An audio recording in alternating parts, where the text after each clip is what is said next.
So using my Tamiya hobby tape, I've just masked off any areas where the secondary colour is going to get dropped. And then to save some tape and money, I'm just using cling film on the larger surface areas.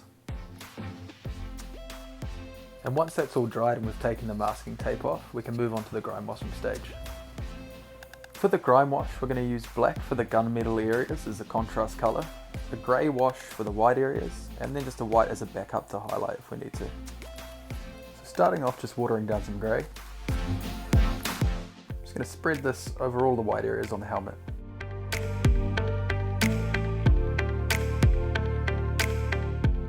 I'll grab a damp cloth and just wipe it back, leaving in the areas where I want the contrast to lie. And this is a multi-stage process where I'll rework the grey in areas where I want higher contrast. And then I'll pass over with a dry brush just to blend in certain areas.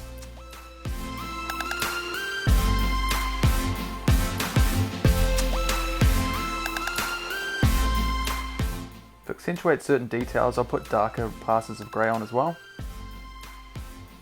And then always just blending those back to smooth them out.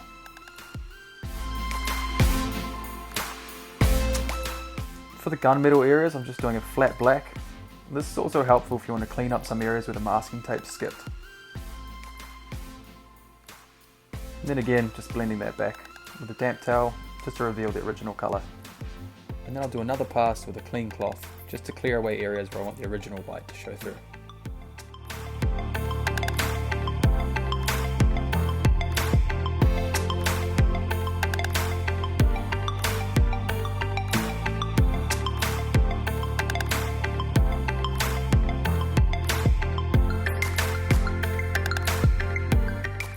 For some added battle damage, I'm just working black into the areas where I've revealed the silver underneath, and then just really quickly wiping back to create a sort of smear effect.